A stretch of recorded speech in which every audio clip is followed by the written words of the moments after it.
College की ज़मीन भी हो गई है, तमाम काम आगे बढ़ रहे हैं।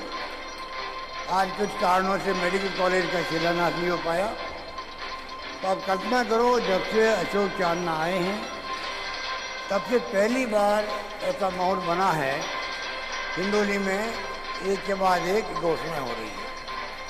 और मैंने कह रखा है अशोक चांदना मांगते मांगते थक जाएगा, मैं देते देते नहीं थकूंगा, ये मैं कह सकता हूँ।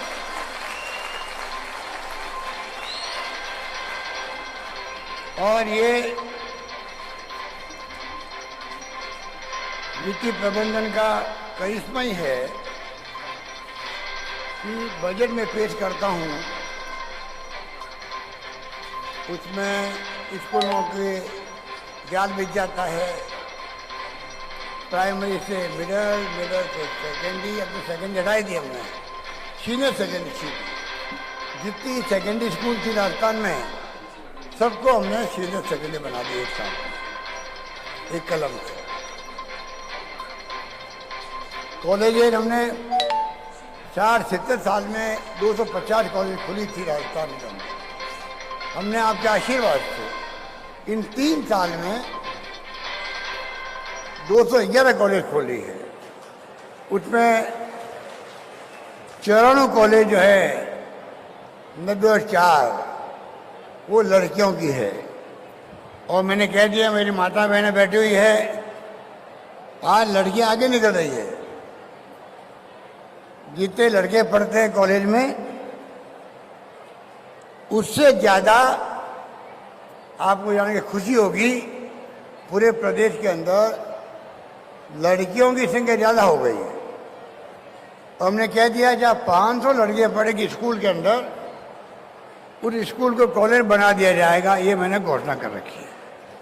इस प्रकार से शिक्षा के क्षेत्र में, स्वास्थ्य के क्षेत्र में आप देख रहे हैं हिंदुस्तान में कहीं पे भी नहीं है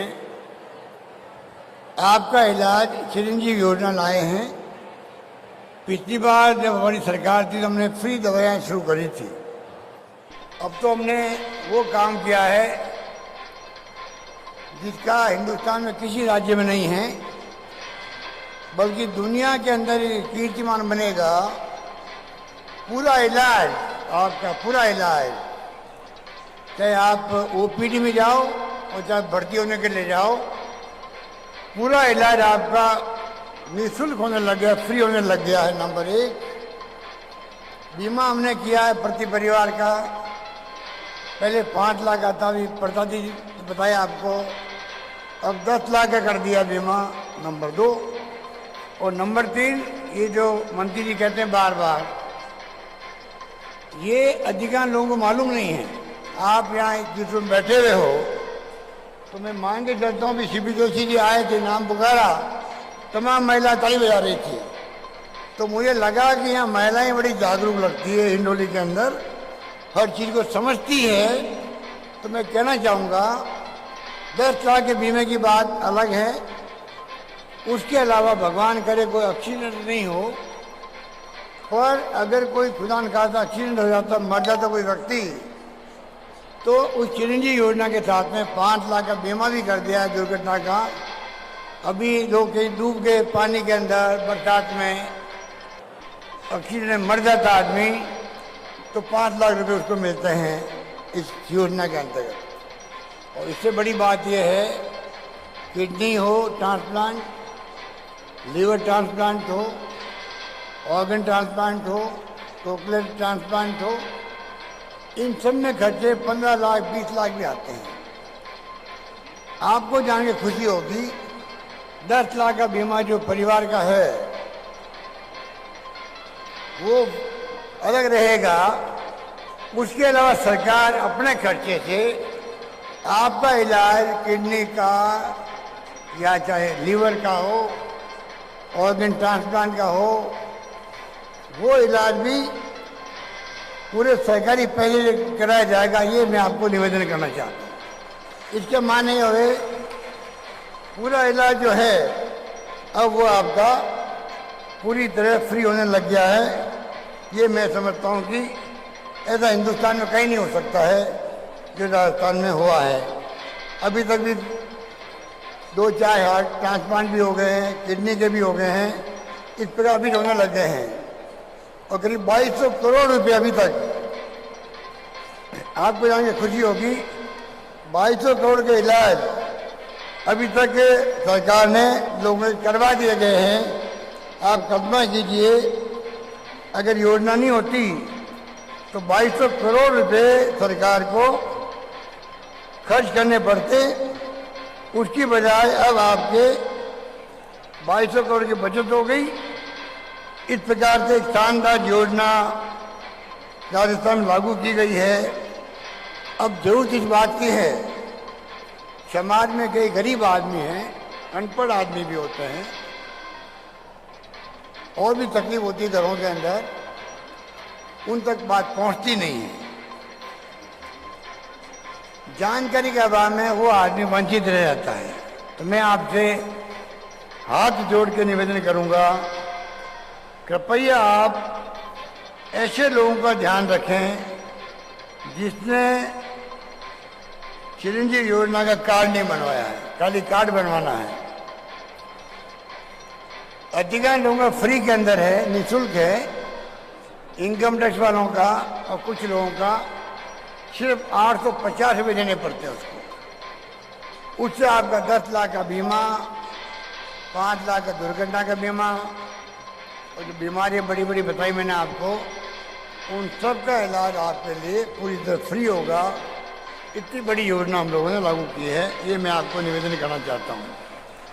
इसलिए मैं कहना चाहूँगा, सरकार सोशल सिक्योरिटी पे बहुत ज़्यादा जोर दे रही है। हमारी सरकार जो है, आप दिमाग में रखें, युवाओं के लिए विशेष ध्यान दे रही है। नौकरियां हम 1 लाख लगा चुके हैं, 1.25 लाख का प्रोसेस चल रहा है, प्रक्रियाधीन है, और 1 लाख की मैंने घोषणा और कर दी है बजट के अंदर। तो आज तक इतिहास में 3 लाख से अधिक नौकरियां राजस्थान में कभी नहीं लगी है। वो नौकरियां अलग लगा रहे हैं हम लोग। पानी आपके यहाँ तो चंबल से आ रहा है, जो बहुत ही महत्वाकांक्षी योजना है।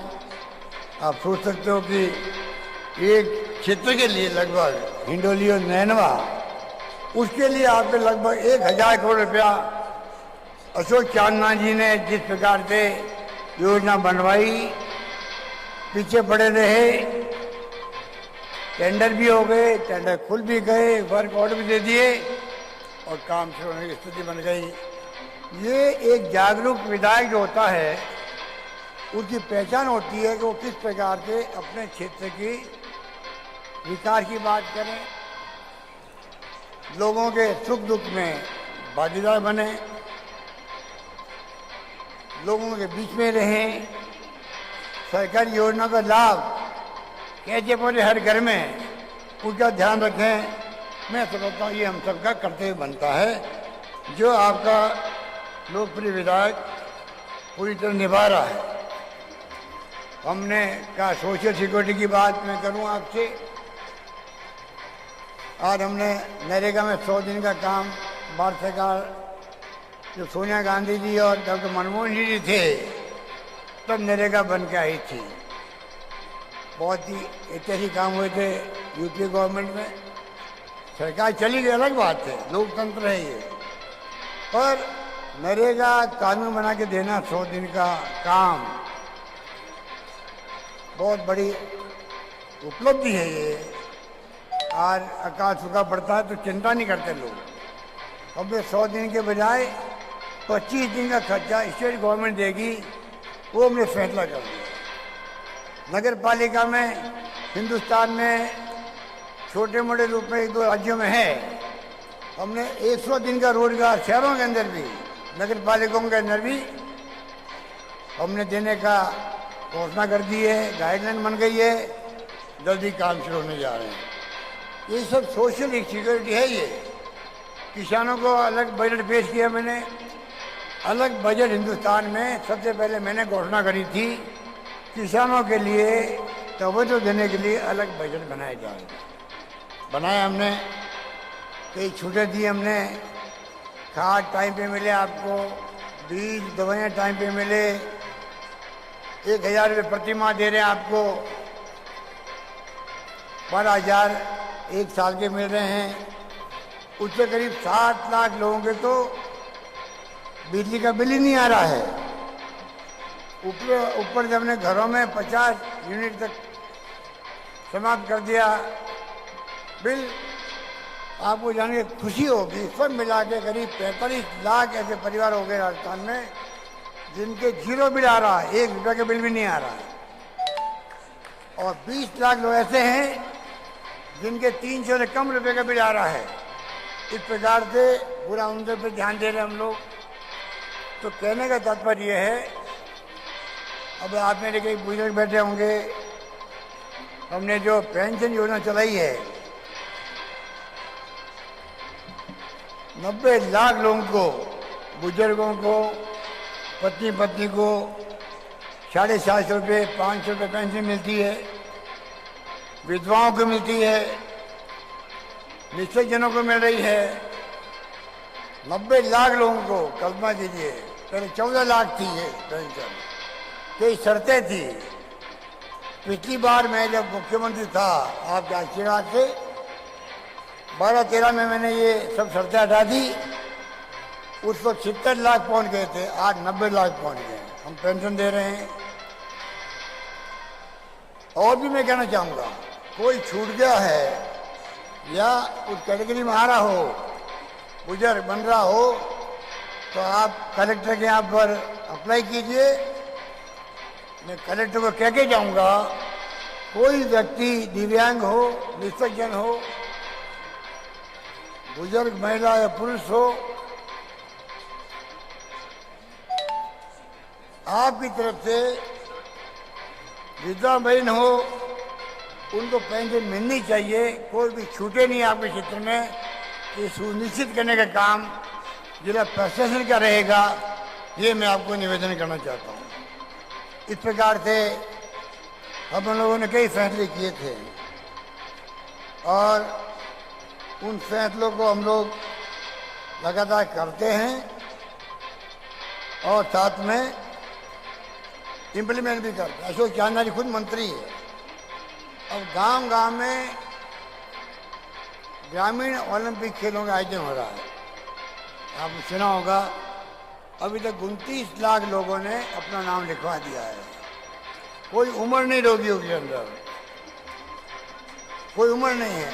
बच्चे हों, बुजुर्ग हों, कोई भी खेल खेल सकते हैं। कबड्डी हो या वॉलीबॉल हो, क्या क्या खेल है, खो खो है, कबड्डी है, क्रिकेट की तरह वो गेम है आपका, 4-5 गेम है। ये खुद खेल मंत्री है। गांव-गांव में आपको 29 अगस्त से खेलों का आयोजन हो रहा है गांव-गांव में। आप लोग चाहे बुजुर्ग हो गए हों, मैंने देखा एक बार वीडियो के अंदर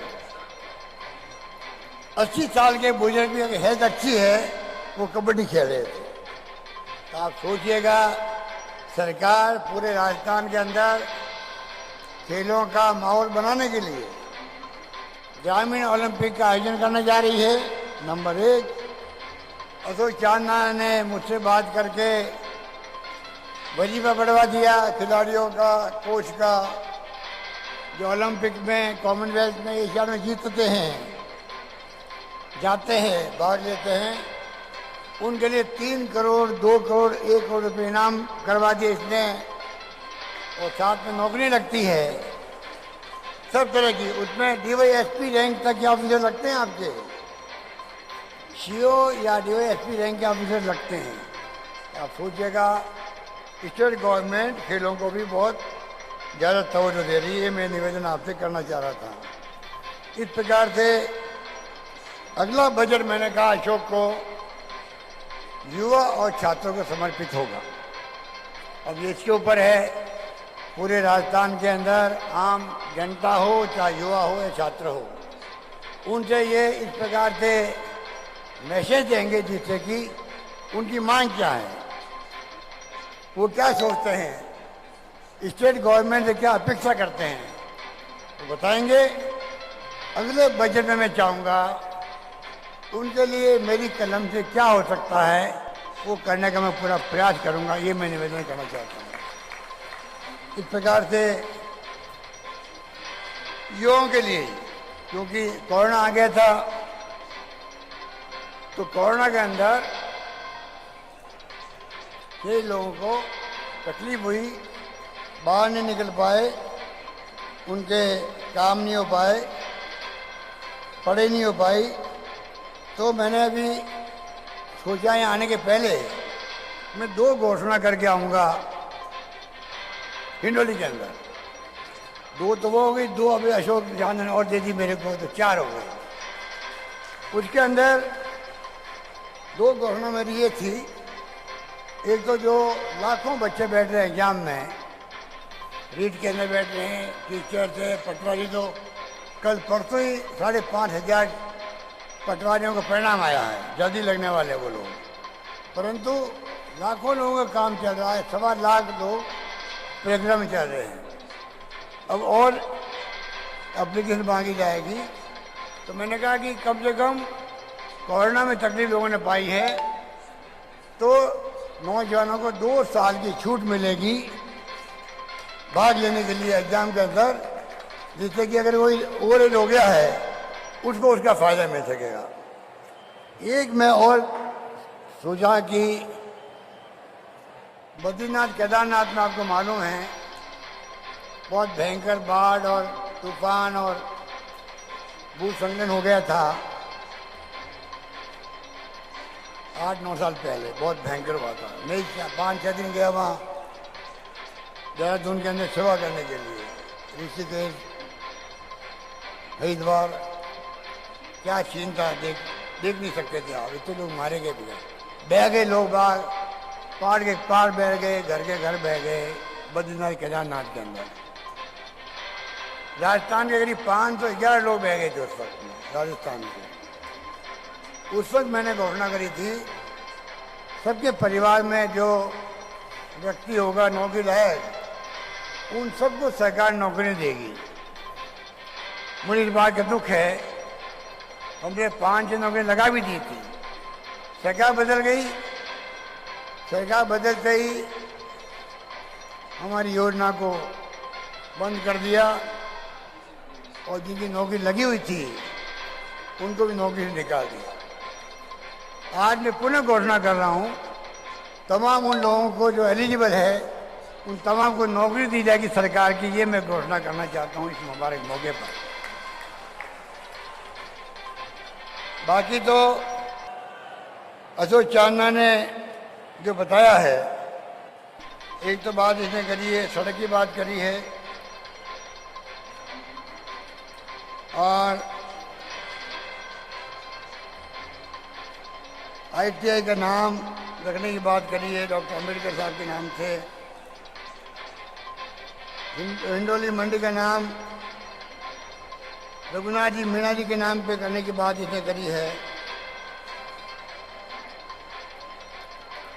ये मैं इनके मांग करने पर आप सबकी भावना देखते हुए और छोटी छोटी सड़कों की बात भी करी है। अब छोटी छोटी सड़कें तो हजारों हैं, तो उसकी मैं घोषणा क्या कर सकता हूँ, वो तो मैं आपके ऊपर छोड़ता हूँ। धीरे धीरे सड़कों को बढ़ाओ आप लोग, और मंत्री जी थोड़े प्रायोरिटी आपको दे देंगे किस प्रकार से वो काम आगे बढ़ सकता है, क्योंकि वो सड़कें सैकड़ों में होगी। पर 2 घोषणा हो गई आपकी, रघुनाथ जी मीणा के नाम का मंडी का नाम, ITI डॉक्टर अम्बेडकर के नाम से। तो बसोली से नेगर सड़क 15 करोड़ का मांग करी है। ये भी मैं इस शुभ अवसर पर मैं इनकी भावना की कदर करते हुए ये घोषणा करता हूँ कि ये सड़क भी मंत्री जी जल्दी इसको बनाने के लिए प्रक्रिया शुरू कर देंगे। नेगर बसोली से नेगर सड़क 15 करोड़ रुपए की लागत। इस प्रकार से जो जो कहा गया है मैं समझता हूँ कि अधिकांश काम हाथ में लिए गए हैं। एक बात जो पूरे राजस्थान के अंदर चर्चा में आई हुई है वो है ERCP, जो ईस्टर्न कैनाल है, जिसका फायदा आपके बूंदी में मिलेगा, कोटा, झालावाड़, बारात ही है, तो टोंक, सवाई माधोपुर, करौली, धौलपुर, भरतपुर, अलवर, दौसा, जयपुर, अजमेर, 13 जिले की योजना को सिंचाई की भी है। 2.8 लाख हेक्टेयर की और साथ ही पीने के पानी की भी है।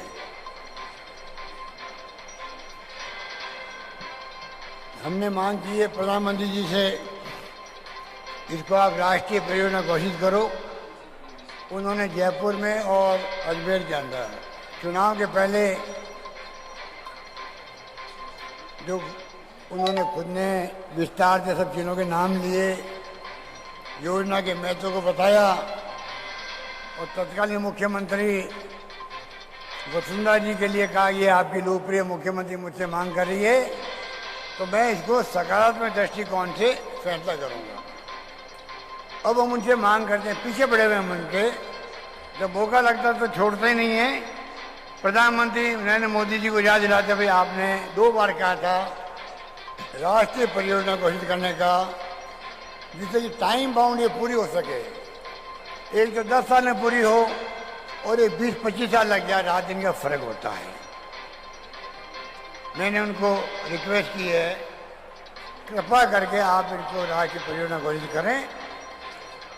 सिंचाई बहुत आवश्यक है राजस्थान के अंदर, उनको हम समाप्त नहीं कर सकते। उनके कुछ नेता लोग कहते रहते हैं कि सिंचाई को समाप्त कर दीजिए, योजना बदल दीजिए। और तो और मुझे इस बात का दुख है, केंद्र सरकार ने लिख के भेज दिया, आप इसको बंद कर दो। ये आज तक मैंने इतिहास में नहीं देखा। जो योजना चालू हो गई है, चालू हमने नहीं करी है, प्लान बनाया वसुंधरा जी ने, प्लान बनाया प्रीवियस गवर्नमेंट ने, और वो कहते हैं कि आप इसको बंद कर दो।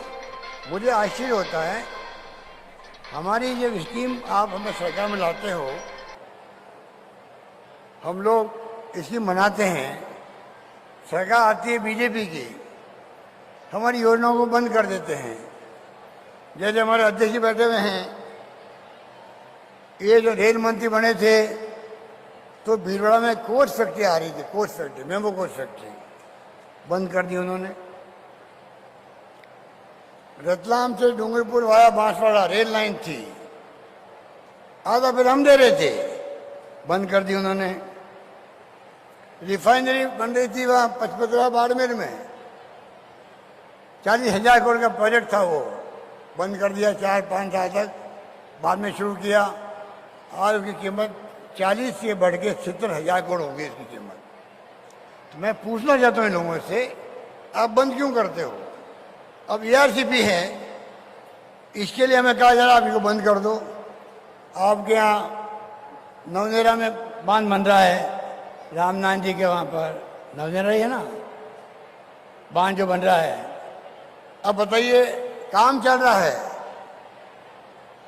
चित्रपंड काम हो गया वहाँ पर, इसोदा में काम चल रहा है, और इसोदा का पानी जो है सबसे पहले मिलेगा कोई तो पूरे जिला जो है, जो दौसा मिलेगा, दौसा में कुछ भाग है सवाई माधोपुर का, गंगापुर का, उसको मिलेगा। नवनेरा जब बन जाएगा तो इसके बाद पूरे बिशनपुर तक पानी जाएगा, और कई बांधों में पानी जाएगा, इसोदा में जाएगा पानी, आगे जाके बांध बनते जाएंगे और काम चलता जाएगा। ये कौन होता कहने वाले का बंद ही कर दो? पानी राज्यों का विषय होता है, पैसा हमारा, कैचमेंट एरिया हमारा, सेंट्रल वाटर कमीशन की जो गाइडलाइन है उसके आधार पर स्कीम बना के हमने भेजी दिल्ली के अंदर। राजस्थान और मध्य प्रदेश के मुख्यमंत्री की बैठक हुई 2005 के अंदर, यही मुख्यमंत्री थे, यहाँ वसुंधरा जी थी, वहाँ शिवराज सिंह जी थे, तब एग्रीमेंट हुआ, उसके आधार पर स्कीम बनाई हुई है, आप क्या बंद कर दीजिए। मैंने कहा कि आप राष्ट्रीय परियोजना घोषित करो, हमारी ये मांग लगातार दबाव बनाने के लिए बनी रहेगी आपके ऊपर, हम इसको बंद नहीं करेंगे। अगर आप नहीं घोषित करोगे राष्ट्रीय परियोजना, तभी हमारी सरकार इस योजना को बंद नहीं करेगी, पूरा करके रहेगी, आगे बढ़ाएगी। ये मैंने कहा है हमारे सब जगह। इसलिए मैं कहना चाहूँगा आपको, इनके फैसले बड़े अजीबोगरीब हो रहे हैं। आप देखा होगा अभी महंगाई बढ़ती जा रही है, महंगाई बढ़ रही है, पूरे देश में नौकरियों को लेकर हाहाकार है, बच्चों के अंदर, नौजवानों के अंदर नौकरियां दे नहीं पा रहे हैं। 2 करोड़ नौकरी प्रति वर्ष का वादा किया था मोदी जी ने 14 के अंदर, भूल गए उनको। न काला धन आया, न नौकरी लगी है, न 15 लाख रुपए खाते में आए किसी के। पर मुझे अफसोस होता है कि किस प्रकार से ये वादे कर लेते हैं, उन बातों को ये लोग भूल जाते हैं। इसलिए मैं आपको निवेदन करना चाहूँगा, नौकरियां लगाए नहीं लगाए, हमने जो सिलसिला शुरू किया है वो आप देखेंगे कि बंद नहीं होने वाला है। नौकरियां भी लगेगी और चौमुखी विकास भी होगा राजस्थान के अंदर। कोई स्कीम हम छोड़ नहीं रहे हैं, पानी की हो, बिजली की हो। बिजली का भी हमने 3 पावर प्लांट नए छबड़ा के अंदर हमने संचन किए हैं, काली सिंध के अंदर, जिससे कि आने वाले वक्त के अंदर, क्योंकि पावर प्लांट लगने में 4-5 साल लग जाते हैं, आने वाले वक्त के अंदर भी पावर को लेकर के राजस्थान में संकट पैदा नहीं हो, अभी हम व्यवस्था करने जा रहे हैं।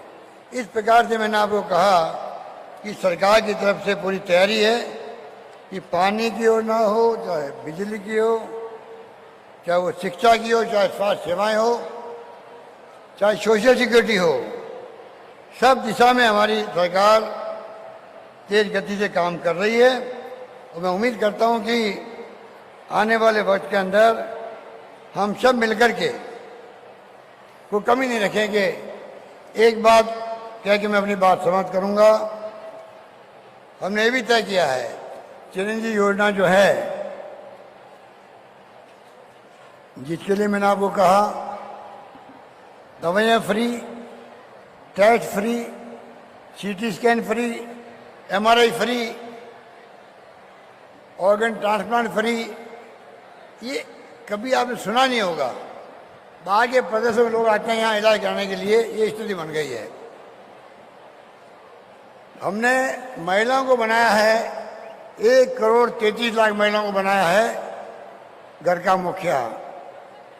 जो कार्ड बना है, फैमिली कार्ड, चिरंजीव कार्ड, 10 लाख का उसमें बीमा है। उन सब हमारी बहनों माताओं को हम लोग, हालांकि टेलीफोन का जो इंस्ट्रूमेंट है, स्मार्टफोन जो है, वो 5-6-7 हज़ार करोड़ का, 5-6 हज़ार का हो सकता है, ज़्यादा भी हो सकता है। अच्छा स्मार्टफोन, क्योंकि अभी मैंने देखा कोरोना के अंदर, हम देखा होगा कोरोना का प्रबंधन करने में राजस्थान पूरे देश में अव्वल रहा था। शानदार प्रबंधन किया, लोगों को हमने बचाया, वरना कई लोगों की और मौतें हो जाती, जैसे कि अन्य प्रदेश में हुई है। लंबे समय तक लॉकडाउन रहा, लोग घरों में बंद रहे थे। उस वक्त में ऑफलाइन पढ़ाई हुई थी, टेलीफोन पर पढ़ाई हो रही थी। जो पैसे वाले लोग थे, उनके बच्चे तो पढ़ रहे थे आईपैड से या लैपटॉप से पढ़ रहे थे, टेलीफोन से पढ़ रहे थे, मोबाइल फ़ोन से। स्मार्टफोन जो होता है वो उस पर सब कुछ दिखता भी है और उसमें आप पढ़ाई कर सकते हो। पर जो गरीब आदमी है, जिसके पास स्मार्टफोन नहीं था, लैपटॉप नहीं था, वो नहीं पढ़ पाया उससे। अब हम जो टेलीफोन दे रहे हैं हमारी बहनें माताओं को, साल भर लग सकता है सप्लाई होने के अंदर। सप्लाई बड़ी मुश्किल से हो रही है। हमने कंपनी से बात करी है, करीब 10-12 हज़ार करोड़ रुपये लगेंगे उसके अंदर। हमने तय किया कि गरीब का बच्चा भी वंचित क्यों रहे। अगर ऑफलाइन पढ़ाई भी है, गूगल के माध्यम से सर्च करना है, जानकारी है दुनिया भर की, देश की नहीं, प्रदेश की नहीं, दुनिया की जानकारी सब क्षेत्रों में आप मिनटों में देख सकते हो। बच्चे आजकल तो अपने बाप से ज़्यादा होशियार हो गए हैं मोबाइल फ़ोन चलाने में। हमने कहा 1,35,00,000 के लगभग है। 1,35,00,000 महिलाओं को हम लोग साल भर लगेगा, मैं उम्मीद करता हूँ सप्लाई होगी, हम उनको स्मार्टफोन देने जा रहे हैं, जिससे कि 2-3 काम हो सकते हैं। एक तो वो उनके बच्चे जो है उससे ऑफलाइन पढ़ाई कर सकते हैं। बहन बेटियाँ माताएं जो है आपस में बातचीत कर सकती है अपने मिलने वालों से, भाई भतीजे से, बहन से, बेटी से, पोती से, किसी से बात कर सकती है। और उसमें फ़ोटो भी दिखती है जब आप बात करो। अगर हिंडोली में बैठा हुआ व्यक्ति बात करेगा जयपुर के अंदर या जोधपुर में, दिल्ली में, बम्बई में, कहीं बात करेगा वो, जहाँ कोई नौकरी कर रहा आपका बेटा, पोता या कोई भी, आप चाहो तो उस फोन में फ़ोटो दिखती है उसकी, आगे वाले की भी, आपकी फ़ोटो उसको दिखेगी।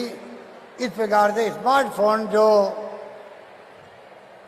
हमारे सामने आ चुका है, लाखों करोड़ों लोग उसका उपयोग कर रहे हैं, तो गरीब परिवार भी उपयोग कर सके, इसलिए हमने तय किया पूरा 1,35,00,000 महिलाओं को, सबको वो स्मार्टफोन 3 साल की इंटरनेट सेवाएं फ्री के साल में दिया जाएगा। ये मैं निवेदन करना चाहता हूँ। इस प्रकार से हर छोटी छोटी बात का हम ध्यान रख रहे हैं, जैसे कि शिक्षा के क्षेत्र में हम आगे बढ़ें। शिक्षा का हब बन रहा है राजस्थान। राजस्थान में प्राइवेट कॉलेज बहुत आ गई, IIT, IIM, IIIT कोटा के अंदर, एम्स जोधपुर के अंदर, हर संस्थाएं यहाँ आ चुकी है। पहले 6 विश्वविद्यालय थे राजस्थान के अंदर जब मैं पहली बार मुख्यमंत्री बना था। आज 28 विश्वविद्यालय है राजस्थान के अंदर, 28 विश्वविद्यालय। आप सोच सकते हैं कि किस प्रकार से, चाहे टेक्निकल यूनिवर्सिटी हो, कृषि की यूनिवर्सिटी हो या जनरल यूनिवर्सिटी हो, इस प्रकार से हम लोग शिक्षा के अंदर आगे बढ़ रहे हैं।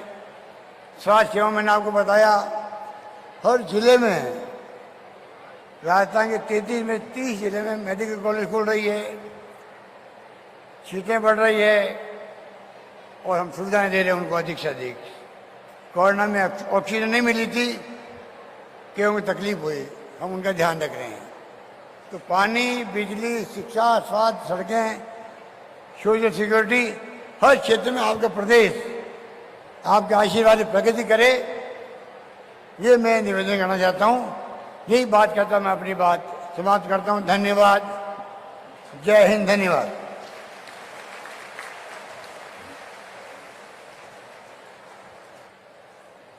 बहुत बहुत धन्यवाद माननीय मुख्यमंत्री महोदय राजस्थान सरकार। और इस विशाल जनसमूह और मंचासीन हमारे अतिथिगणों का धन्यवाद अर्पित करने के लिए आमंत्रित कर रही हूं दिनेश जी शर्मा, ब्लॉक अध्यक्ष हिंडोली। आज हमारे बीच राजस्थान के सिरमौर आदरणीय गहलोत साहब, विधानसभा अध्यक्ष सीपी जोशी साहब, लालचंद जी कटारिया, प्रसादी लाल जी मीणा साहब, भजन लाल जी जाटव साहब, आप सीपी जोशी साहब, महेश जी जोशी साहब, आप सभी यहाँ पधारे। आपने अपना अमूल्य समय निकालकर हमें आशीर्वचन दिया। साथ ही हिंडोली नैनवा विधानसभा क्षेत्र से हजारों की तादाद में जो लोग कांग्रेस कार्यकर्ता ने पधार कर इस सभा को सफल बनाया, इसके लिए आप सबको बहुत बहुत आभार, तहे दिल से धन्यवाद। जय हिंद, जय भारत। धन्यवाद।